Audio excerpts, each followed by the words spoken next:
Bonjour tout le monde, c'est Nadine du blog nadineandrewich.com. Moi je suis coach en nutrition, je suis aussi professeure de yoga et pendant toute la durée de cette vidéo, je vais garder mon accent suédois, comme ça on est sûr de passer un bon moment ensemble.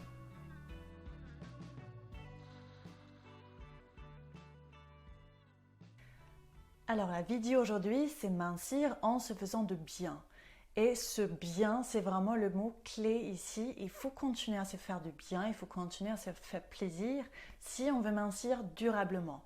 Moi, j'ai envie de vous transmettre vraiment de rester respectueux vis-à-vis de votre corps, vis-à-vis de vous-même. Parce que si on est tout le temps dans la privation, dans la frustration, dans le non agréable, ça ne va pas du tout être compatible avec notre cerveau et son mode de fonctionnement qui veut tout le temps le plaisir. Donc, numéro 1 aujourd'hui, ça va être de reconnecter avec la notion de plaisir. Et ça vaut pour absolument tout dans la vie en fait. Si on veut obtenir quelque chose, si on veut travailler vers un but précis, il faut reconnecter avec le plaisir, avec la motivation, parce que ça va ensemble. Et ça peut être absolument tout. C'est des petites choses anodines au quotidien qui permettent à se reconnecter avec le plaisir. Pour certains, ça va être de tricoter. Pour certains, ça va être de prendre un bain chaud. Pour d'autres, ça va être de jouer avec les enfants, faire de pâte à modeler, j'en sais rien. Il y a plein de choses qui nous font plaisir au quotidien. Et je vous incite aussi de trouver les alternatives à la nourriture pour vous faire plaisir. Parce que ça, évidemment, c'est pas très sain. Vous l'avez certainement remarqué qu'on a souvent tendance en fait à manger par d'autres raisons que parce qu'on a réellement faim. Donc reconnectez avec le plaisir et trouvez autre chose. Chaque fois que vous avez envie de manger et vous savez que vous n'en avez vraiment pas besoin, vous faites quelque chose qui vous fait plaisir à la place et ça va remplacer et calmer tout de suite cette pulsation de grignoter. On mange souvent par d'autres raison que par la faim réelle. Et c'est notre deuxième point aujourd'hui, c'est de manger quand on a faim.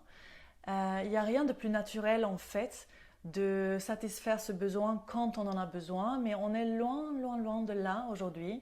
On a commencé à manger par d'autres raisons, parce qu'on est stressé, parce qu'on est émotif, parce qu'il y a quelque chose qui nous a perturbé pour une raison ou une autre, parce qu'on a juste envie, parce que ça a l'air bon, parce qu'on est gourmand. Mais respectez votre corps. Respectez votre corps et essayez de manger seulement quand vous en avez faim.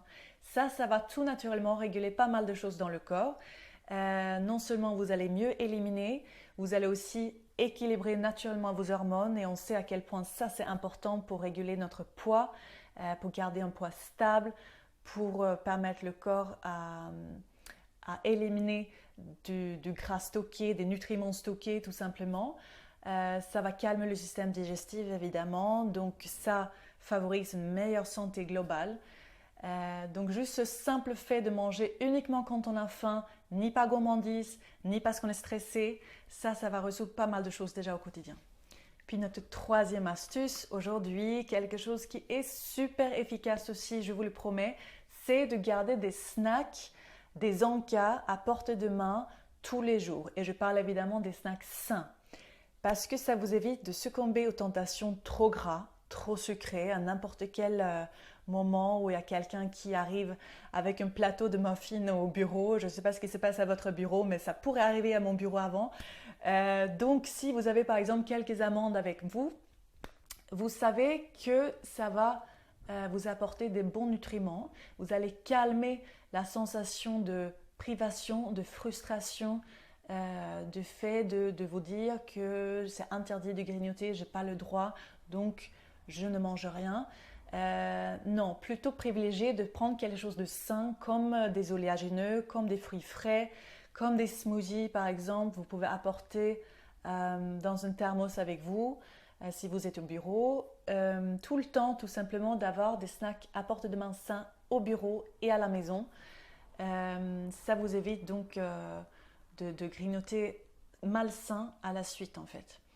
Et j'ai souvent constaté aussi avec mes clients que si ils gardent quelque chose avec eux dans la journée, le petit creux de 4 heures par exemple, ça les évite en fait de se jeter sur quelque chose de très gras quand ils rentrent du bureau et ensuite enchaîner avec un dîner. Donc vraiment, on va plutôt privilégier la perte de poids et un glycémie stable si on grignote un petit peu, mais on choisit, tout simplement de grignoter malin. On grignote sainement, on profite pour apporter des bons nutriments à notre corps. Alors moi, j'étais ravie de partager ces astuces minceur avec vous aujourd'hui. Minceur et santé, bien-être bien sûr, parce que c'est tout à fait lié. Alors je vous dis à très vite, je vous embrasse.